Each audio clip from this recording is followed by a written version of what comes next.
copywriters do. They tell a story. They tell the story of a business. Who does that, right? You don't quit without having something to fall back on. You've got to just go for it. The worst thing that will happen is someone will slam the phone down. Today on the Engaging Marketeer podcast, I am joined by copywriter Vishma Mistry from MistryofWords.com. Vishma is a copywriter based in Brisbane in Australia, but she's from the UK and for some reason decided moving to Australia was a much better way of life. I don't know why she could possibly have done that, but it's been snowing the last few days, so I know exactly why she's done that. So I'm going to be asking Vishma how she got started, how she made the transition from marketing within the fertility clinic world into becoming a freelance copywriter, how she got her clients, how she built her business, and how she approaches working with brands, working with businesses to get their message across for their target clients. So you do copywriting for businesses. What made you want to get into the written word? Because there's a certain kind of person that loves the English language and loves to get into the written word. What fascinated you about that? I think it's always been inside me. I've always loved words. From a young age, it's always been books, reading a variety of content growing up. I guess being born and brought up in the UK, you're around the Bronte sisters and all the English literature is part of your life. And I always found that quite fascinating and loved reading and the language and the words and, just the way they were woven in and they can just create this whole different world. And then I guess over time, it was something where words came so naturally to me that even in my marketing career, I became the go-to person for writing copy or proofreading something or editing a document, which then I guess at some point, you have a light bulb moment and go, okay, well, this is number one, comes naturally to me. Number two, I enjoy it. And number three, people clearly, value that part of what I offer. So maybe it's something I need to, take on seriously. But it's always been something I enjoy. I just love words. So it was never something that you set out to say, right, I'm gonna be a copywriter. That's not what you wanted to do when you were first starting. Not at all. It was a fluke. I'll be honest, it was a fluke. So the way it started was during COVID. It was sort of like a light bulb moment. I was spending a day doing my usual proofreading, writing copy. So as a market, I was obviously in marketing professional, but that was a big part of my role because, it was just a skill that I had in the team. So I was doing that and then had a light bulb moment during the day. And it's like, okay, you know what? I'm going to try and do this. What is copywriting? So I Googled and, number one, had no idea what it entailed at the time, that copywriting was a thing. I mean, that people would actually do this professionally. And then I set up a website with the intent of it just being a side hustle, extra pocket money. We'll go from there. And then I guess circumstances sort of led to me quitting my marketing job. And at that point, I didn't have anything to fall back on. So people would have said, who does that, right? You don't quit without having something to fall back on, have another job to go into. But it was circumstantial and it was just the right time. I had to do what I had to do.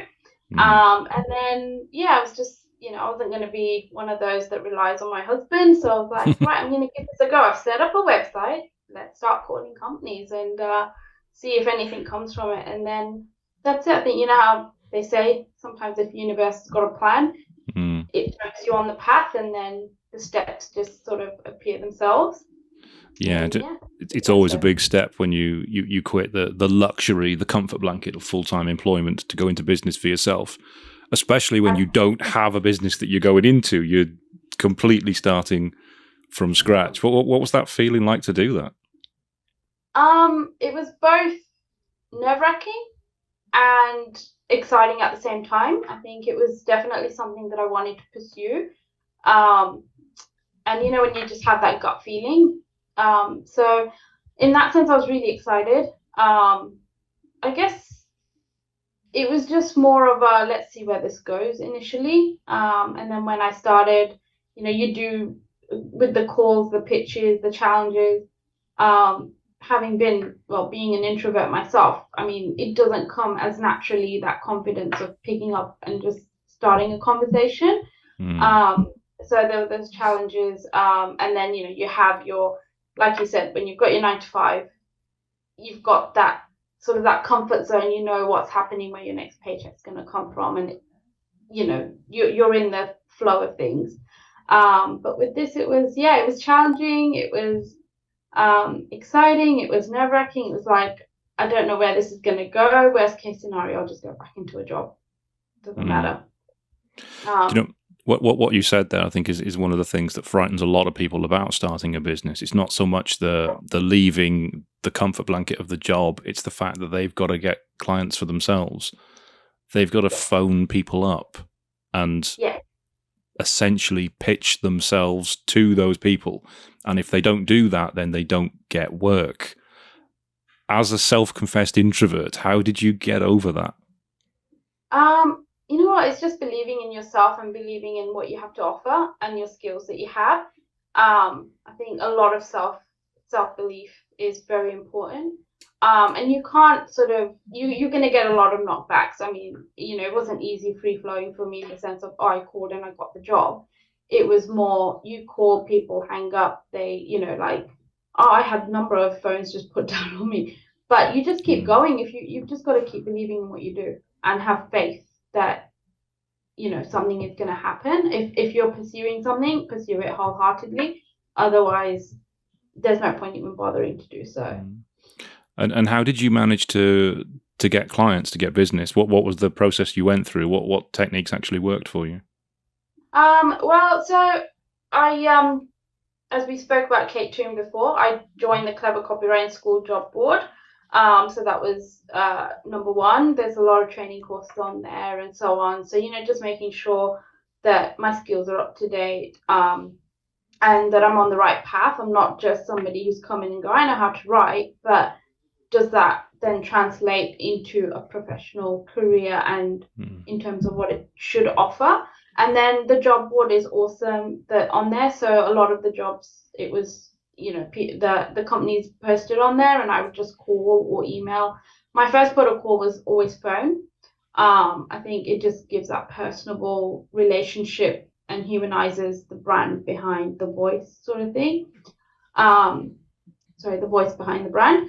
And it was just that. I mean, all I did mostly was phone calls every single day, before emailing anyone. And I think that was definitely a strategy that I'd suggest to anyone else that was going in, is pick up that phone. It makes a world of difference. Yeah. Because there's a lot of people out there probably listening to this, myself included, who have sort of an aversion or physical reaction to the phone. It's just not something I ever want to touch, I ever want to use. I don't like picking it up and calling people. There's no way in the world I could ever cold call someone. I just couldn't do it because my skin's too thin. I can't take that rejection. How do you do that? Oh, trust me, I used to sit there with a big tight knot in my stomach when I pick up the phone, sweaty palms and all. But you've just got to, I think after you've done 100 phone calls, you kind of get into the flow of it. And, you just know that either this is going to go somewhere or somebody's going to put the phone down on you. And sometimes, if they did instantly put the phone down, I'd drop an email and just say, hey, FYI, this is the information that I, saw your ad on the job board and just want to have a conversation. And sometimes that leads to something else. But I think it's biting that bullet. And like I said, it might take 100 phone calls before you even start to feel calm in yourself. And I was always like that. I still am. I mean, I'll pick up a phone and I'll still be a bit nervous. There's no denying it. But it's. Do you have any? I mean, have you had any training in calling people, or do you use any sort of scripting, or do you just completely free flow in it when you're calling potential clients? So no, I've not had any training, to answer your first question. Secondly, initially I kind of had a bit of a script, which was it kind of followed a template that I got from Kate Toon, which was great to like as a starting conversation, like how to start the conversation, an icebreaker. And then it's just free flowing. And now my conversations are very much free flowing. It's engaging with the person, and then we just take it from there. And to be honest, for me, it's more understanding them and what they want. It's not about me when I call them. I don't start pitching myself straight away. It's like, it's more about them. Yeah, what you've said there, that rings so true. There's so many people that when they try, because we're all essentially selling at some point, often more the time. There's so many people that just go straight in and go, "Hi, this is me. This is what I do. I'm brilliant. I've got this many years experience. Look how fantastic I am." When it just doesn't work. As you say, it's about engaging with the person and finding out about them, what they want, what their problems are. You get a lot of this on LinkedIn. You probably get it as well, where people will send you a LinkedIn request and they'll send you a pitch for their services with a big long list of all the things they've done. Not once have they asked about you. Yeah, absolutely true. Yeah, which I presume also comes across into the copy that you create for clients as well. Yeah, absolutely. For me, it's understanding I'm there for I'm there for them. I'm there for them in the sense of, it whatever I do is for them, and it like from ground up, the foundation is knowing the business inside out and the people behind the business, to translate that voice to come through in the copy that then gets written and engage, like making it so that it's engaging enough for for their audience. I mean, they've got to put every business has a different audience that they're talking to. You're not talking to everyone. You're not talking to everyone across the whole world. You're talking to, engineers are going to talk to that engineering crowd. You've got your recruiters who are going to talk to like candidates and hiring managers, and so on. So the language is very different. And again, I mean, you have a recruiter in, say, medtech, and then you have a recruiter who deals with legal clients. The language and the audience can be very different, and what engages with them is going to be very different as well. So absolutely, I think number one, the foundation has to be knowing your client and their business inside out before. And it's asking questions while I'm writing as well to say, is this going in the right direction for you? When I spoke, I'm sure it was Kate who I spoke to, because obviously Kate does a lot of this as well. And we were talking about objections that potential clients give you when you're talking to them. And one of the objections that we talked about was when a potential client says to you, "How can you possibly know about my industry? You're not in my industry." What have you had that? I'm sure you have. And what's the response you give to that? Look, I guess that's where I kind of say that's where we have the briefing session, because I want you to tell me so that I can learn from you, and you teach me what your industry is about, what your knowledge is, impart that on me, and I'm here to learn, and then I will take that learning and put that forward into the copy. And if you're happy with it, awesome. If not, then maybe you're better off with somebody else who has worked within your industry more so and has more of that knowledge that they can share with, like, you can share with them. So I think, yeah, one thing I've learned along the way is you're going to get objections. You're gonna know those that are open to sort of learning from you as well, and understanding that you've got your skills and that's why you're there to help them.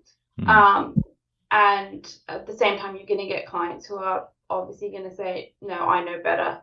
So, but that, I mean, it's obviously then it's from my end, it's also understanding that they're right. They know their industry better than I do. I'm a writer. I'm coming in to learn, and then from what learnings I have is what I then create.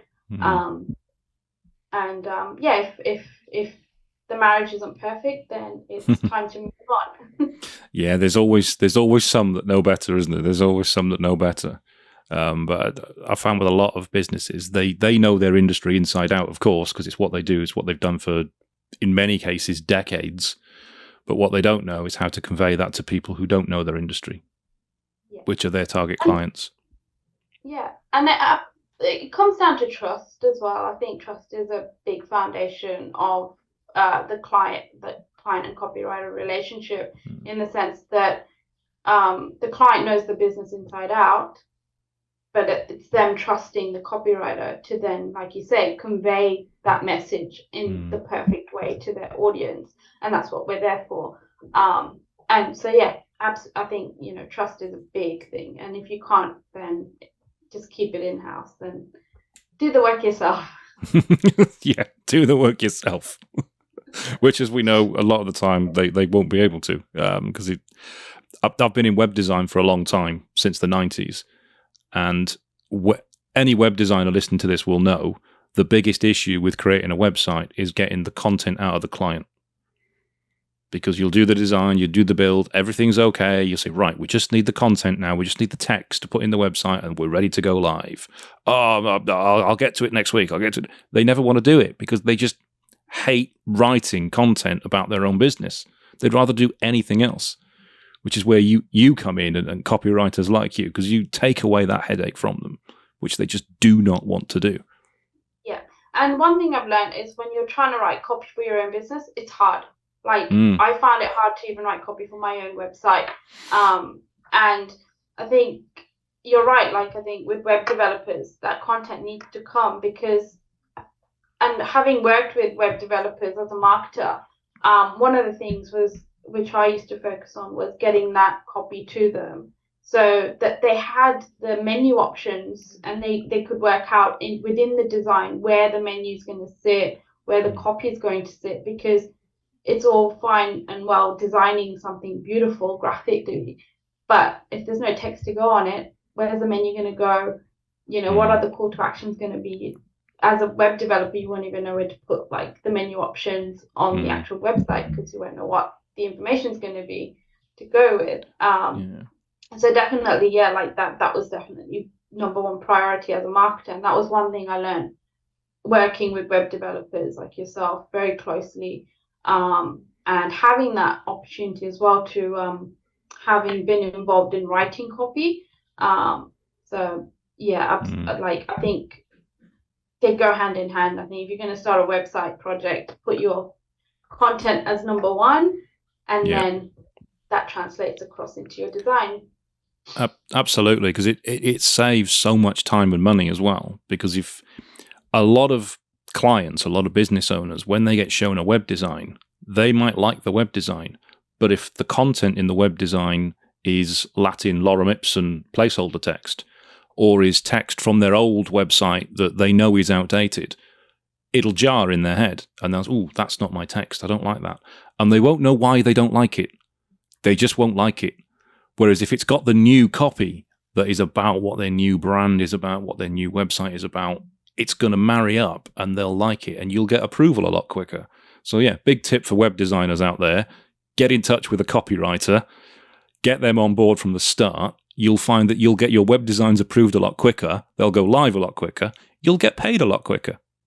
Absolutely, and the copy also translates into the imagery and so on that you use on the website. I mean, if you've got imagery on there, and then you've got text that does not even translate to, there's no connection, and they don't translate with one another, it doesn't make sense. And that's where your copy comes as number one, because what you write and the story that you tell then translates into the visuals that you want to convey. It's almost like thinking of, when you're reading a book, and the imaginations and the images in your head they come from the words that you read, and then you get the imagination and the pictures. And likewise, when you're developing a website, you're telling a story of a brand, and then that creates the visuals from there, and you can get this cohesive, beautiful brand story that works in every way. Yeah, absolutely. Get your copy. One of the things you said right at the start was when you were first moving out from your marketing job into copywriting, and just before that, you Googled, what is copywriting? So there is a question for you. What is copywriting? What does it mean to you, and how do you portray it to clients? Good question.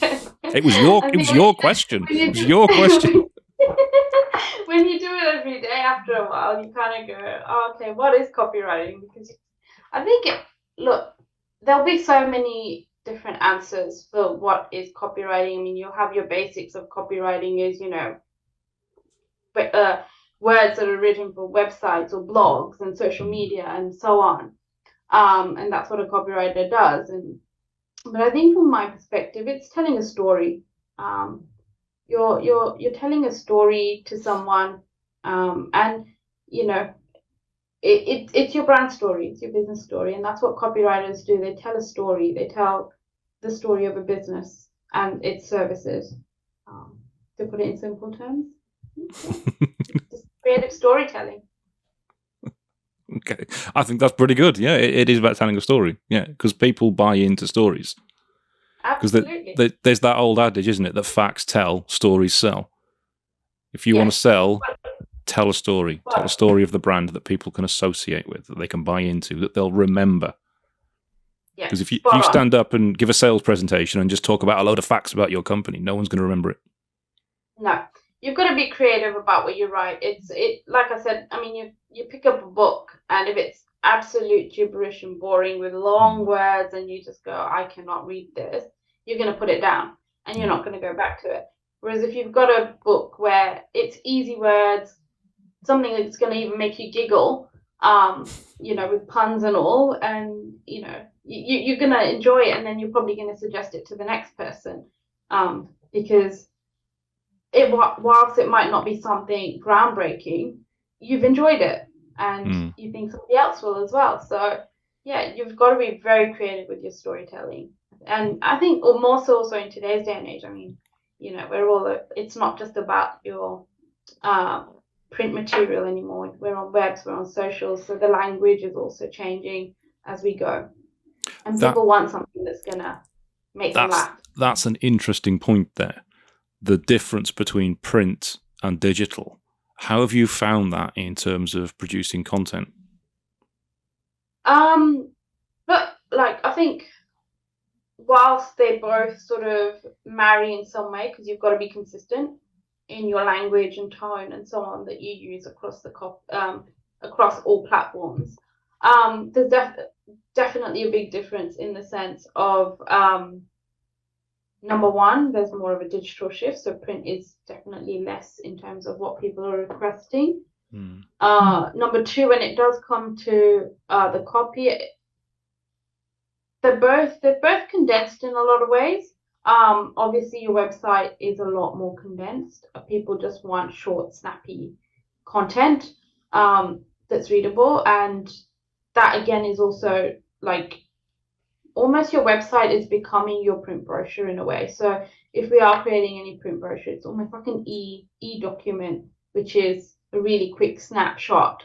So it's no longer that long print trifold or big booklet. You're getting that is now translating into an e-document. Or that's web, easy on the web.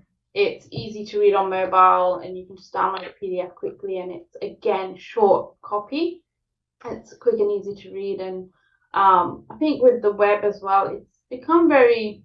I mean, your website and your social media almost have very much of they're blending in a way. I think because a lot of us do go on just social media to look for content nowadays. So if I want to find out about a company, I'm going to go to their social media first before I even go on their website as as step one. So it's making sure that there's, I think the web and the social have definitely taken over in a lot of ways.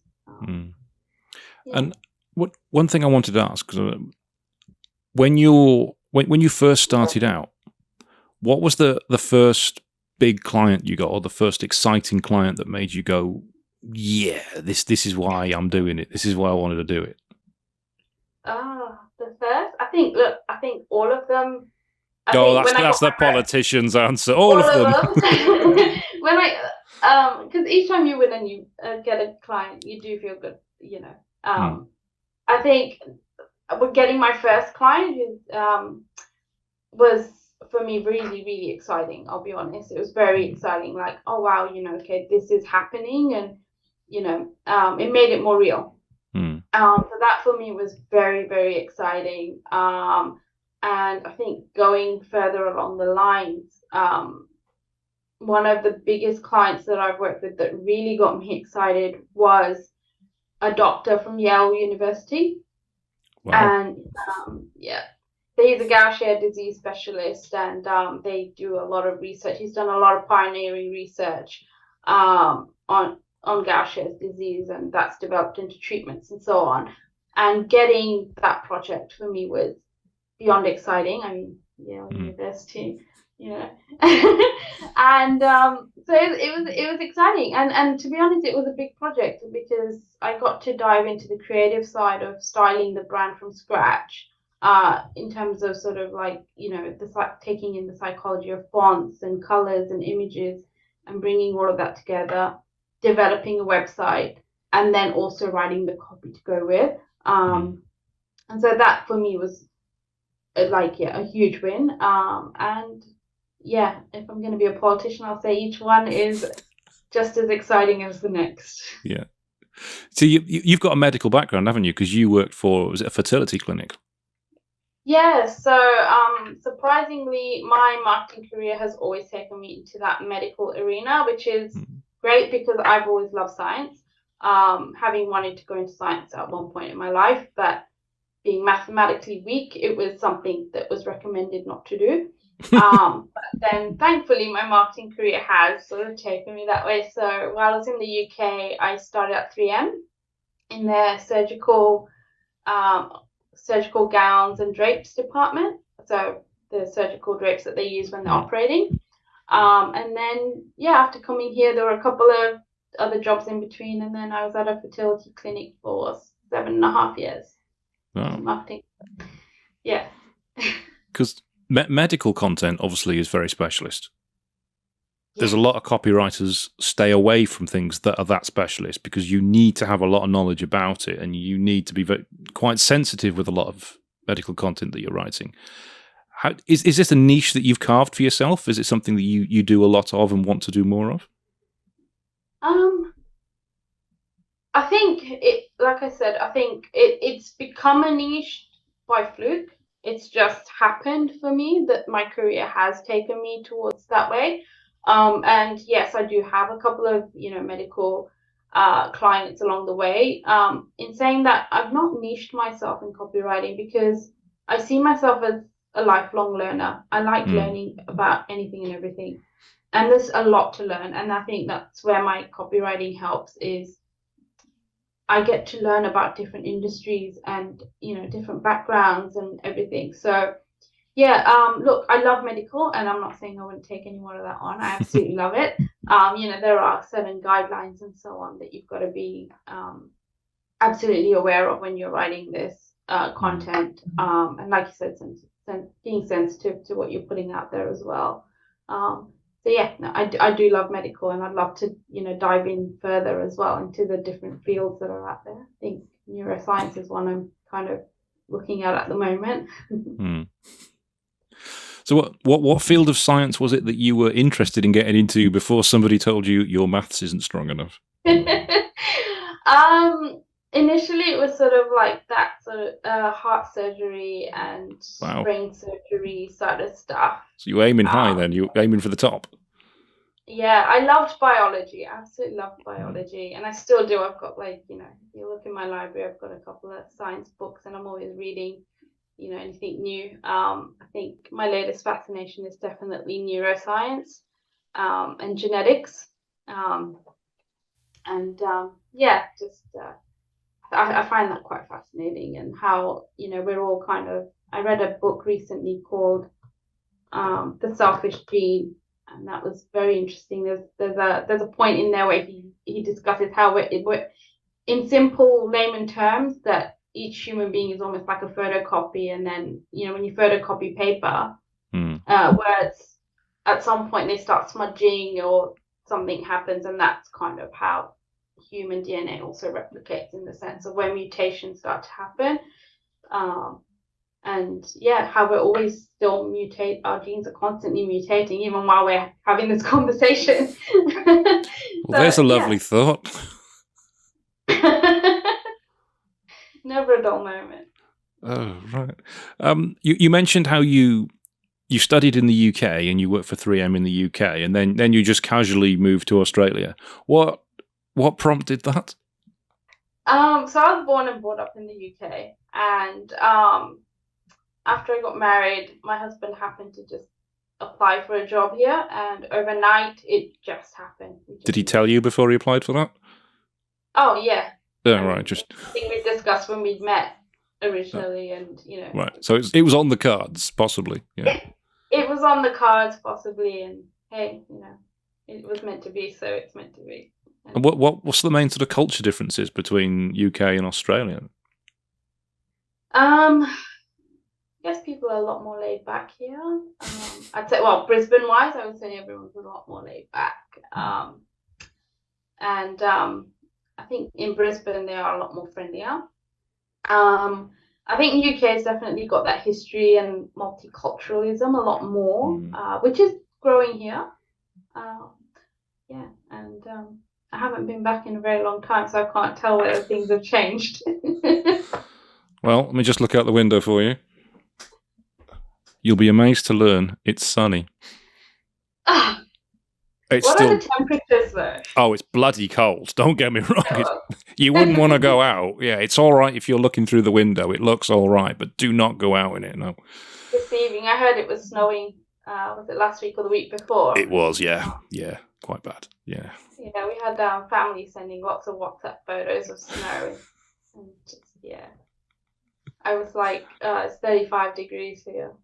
Yeah, and you're like, I've been meaning to go back to the UK. No, actually, no, I won't bother.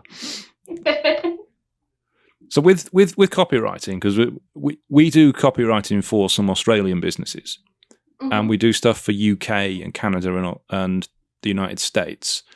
There's obviously a lot of different spelling variations in those different countries, but there's also different types of vernacular, the way phrases are used. How do you cope with different clients in different areas with the way people speak and the way people communicate? I think it's like you said, it's being aware of the different. Number one, it's the different sort of grammar that's used and spellings that are used across each region. Each country. So thankfully, British and English, Australian is the same. We use the S instead of the Z, say if you're talking about specialized in certain words like that. But then you've got the American where the Z is used more so in the words. And worst case scenario, you Google which one is it. If you're questioning, like, estrogen, is it an E or is it O-N-E?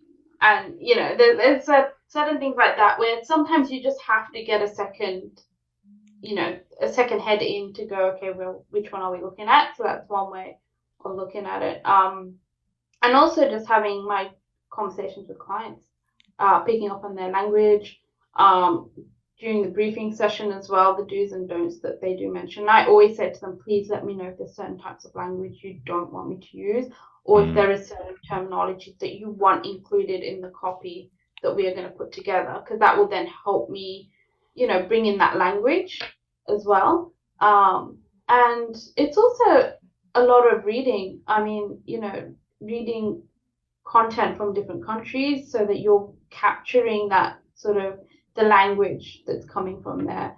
And that's also like not just online, it's reading how American authors write or how British authors write a book, or an Australian author will write a book, an Indian author will write a book, because they'll all put in all their different, like you said, terminology and little quirks here and there. So absolutely getting all of that.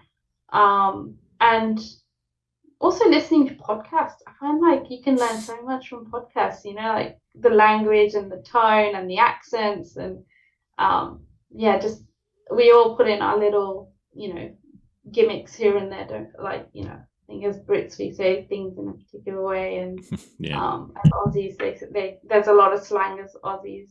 So yeah. The podcast is a good shout, actually. It's something that hadn't occurred to me, because you're listening to people from those areas speaking in a natural, often non-edited way. Because if you watch television, it's heavily edited.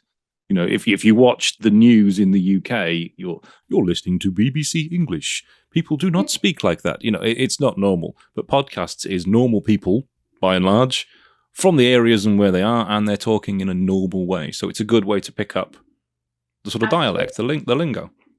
It is, yeah, absolutely. Because it's conversational. I mean, it's the same as, I mean, it's not same, but it's similar to like when we moved to Australia.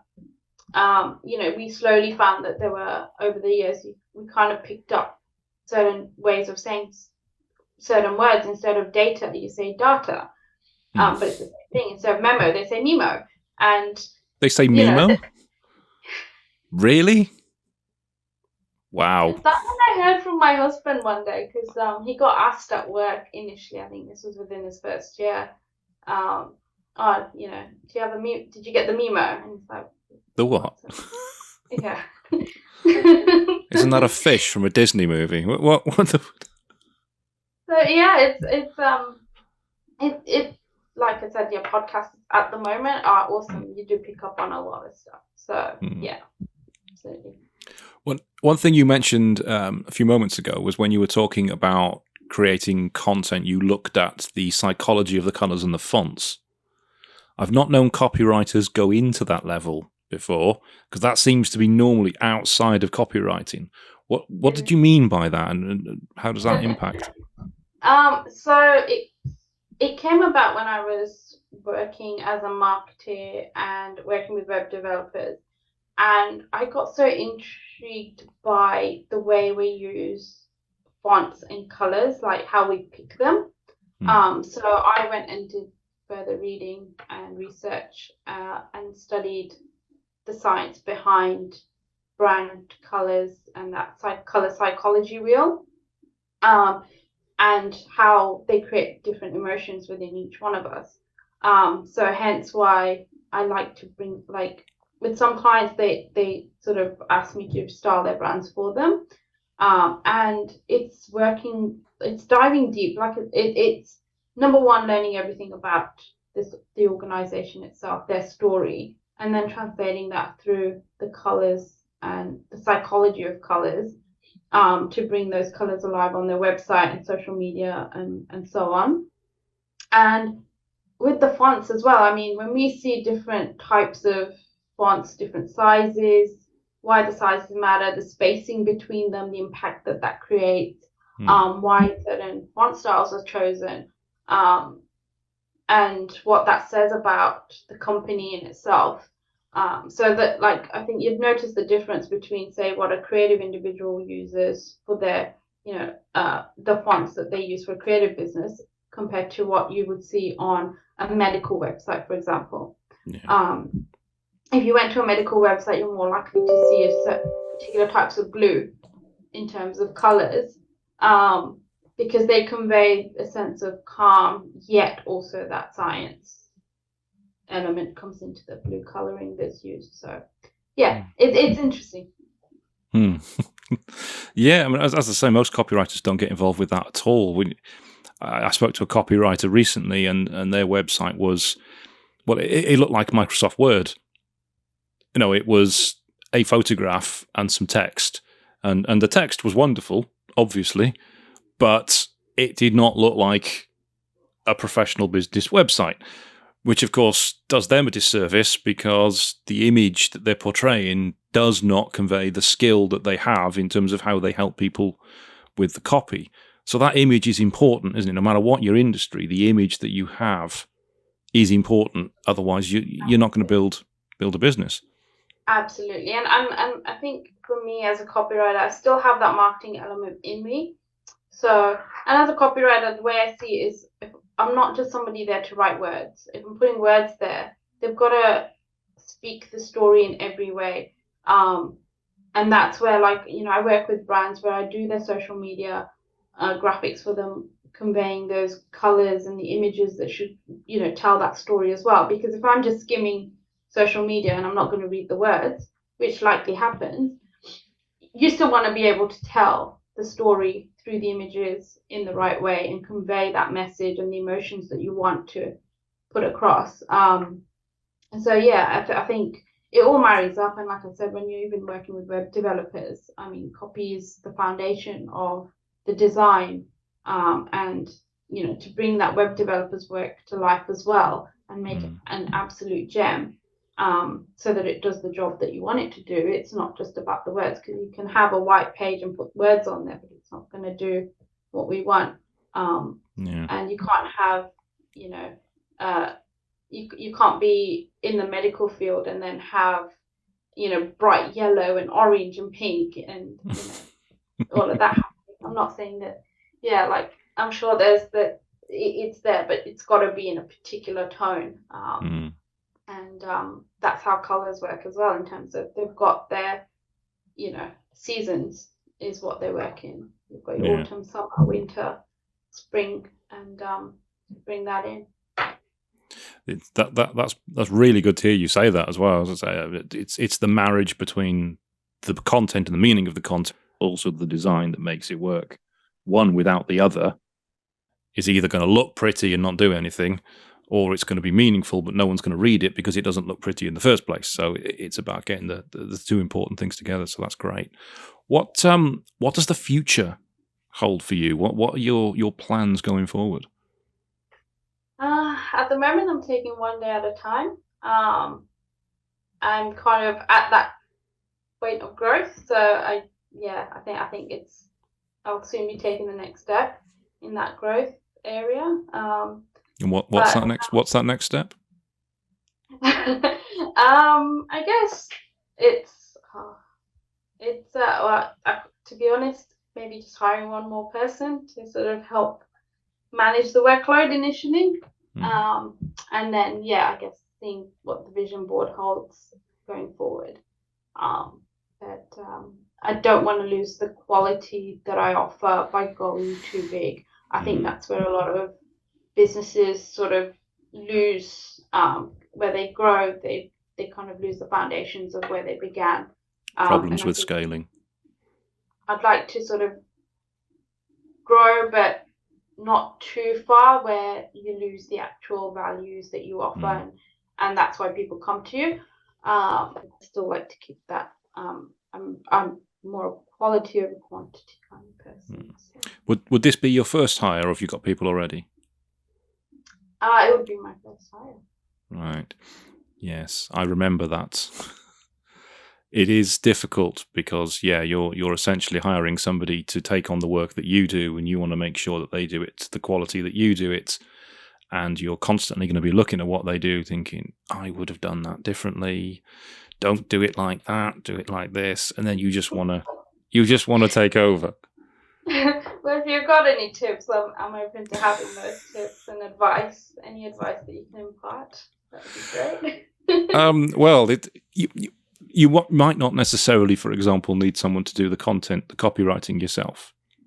You might have someone to do the bits that you don't like. So you might have someone to do the facilitation of the meetings, or do the briefing, or to do the invoicing, or to do liaison with clients, client management, that kind of thing, so that you're just doing the copywriting, if that's the bit that you really love and want to do. You could do it that way. But if you were to take on a copywriter, because our first hire was an editor, and the first hire we took, because we had writers that we used, because we used freelance writers, and we were editing all the content ourselves. The first person we hired to do the editing, it didn't work, because they were either going too quickly and not doing it right, going really too slowly and not doing the volume. Second person we got was perfect, and they were really good. But what was important is that we didn't then do more of what they were doing. Because if you hire someone to do the content, the copywriting, for example, if you just continue doing copywriting yourself, you're essentially just two people doing a job. And then when they have a holiday, you've got to do all their work. And you don't want to have a holiday, because then you're going to leave them completely swamped. That's true. So what's important is that if you get someone else doing copywriting, that you do other jobs to bring business in. So don't carry on doing all the copywriting yourself. You look to build the business so that you can then get a third copywriter. That's the important thing. That's great advice. Thank you. Yeah, no, absolutely. I totally agree. And again, it comes down to, I guess, the whole trust factor as well. Yeah. I've been in a scenario before where, I've written copy and then somebody else has gone and rewritten it to their liking, and then Oh. it's come back to me for editing, and then it goes back and then they just edited it how they want. And I'm like, why did I even? So what was the point of me writing this copy? Yeah. So yeah, no, absolutely. And I think that's the other thing as well. Like it's going to be loosening those reins and finding somebody who, and like you said, it might just be for that ad hoc work and other stuff like client liaison rather than the actual writing of it. Yeah. There could be as well. There could be somebody in the community with Kate Toon that you could work with. Oh, absolutely, yeah. Yeah. She's got a great support community, and co-writers, and they're always available whenever you need them as well. So yeah, very supportive group that we've got there, and they're always there to answer questions, even when it comes to just certain client queries or business related issues and so on, how to deal with something. So yeah, lucky to be part of that group. What advice would you give to somebody who maybe is in marketing right now and thinking, I want to go out and I want to do this myself and follow your footsteps? I think, well, number one, is it your passion or are you just looking for a way out? You need to consider that first. And number two, if it is your passion and it's a dream and you really want to do it, go for it. I'm not saying leave your day job like I did. Obviously, that was circumstantial. But absolutely, go ahead, give it a go. I think life's too short. You've got to pursue your passions, and you don't want to look back one day and go, I wish I'd done this. At least if you give it a go and nothing works out, or you give it a go and you realize, actually, this isn't for me, then you know that you can always go back to your marketing career. Or you might find that while you do pursue copywriting, you might come across something else that you go, oh, okay, this is a passion, and your career trajectory could go in a completely different direction. And so yeah, don't hold yourself back. I think number one, first, don't do it for the sake of getting out of somewhere. You need to, if it's your passion, absolutely pursue it. If it works, it works. If it doesn't, you'll know, and you'll never look back going, what if? No, I've heard that nobody ever lies on their deathbed regretting the things they've done. They always regret the things they haven't done. Absolutely. And I think, you do hear a lot of stories of, oh, I wish I'd done this, I wish I'd done that. I think, look, I guess through experiences that I've had in life, whether you call it lucky or unlucky or whichever way, I've learned the fact that life is very short, and you can't wait for tomorrow because tomorrow's not promised to anyone. So I think I have a different perception of life because I have seen what the other side looks like. I think it's just you don't want to hold those regrets, and on that last leg. No regrets. No regrets. Yeah, just go for it. So as I love that. 'Cause, you turned something very, very sad and meaningful there into just go for it. It became positive. I like it. You've got it. You can just go for it. The worst thing that will happen is someone will slam the phone down. Which won't leave a physical scar, but it will leave an emotional one. Yes. As a last question, if somebody wants to work with you, or get in touch with you, or just have a chat, what's the best way for them to reach out to you? Just give me a call, or check out my website as first port of call, and all the contact details are on there. So email, phone call, drop me a message. LinkedIn, drop me a DM on LinkedIn if you want to start an instant conversation and get the ball rolling. And the website is misteryofwords.com. Misteryofwords.com is the website. Just to clear that one up there. And it's Mistry. It is, yes, yeah, because of course that's your name. Do you get people asking if it's Mistry, or do you have that domain name as well, just in case? I've got the domain name. It's all You have. Mistry. Right. Good. Yeah. All right. Thank you very much. That's been a pleasure speaking to you. It seems to have flown by for me really quickly. Thank you for joining me on the podcast. Thank you for having me. Been a pleasure. Yeah.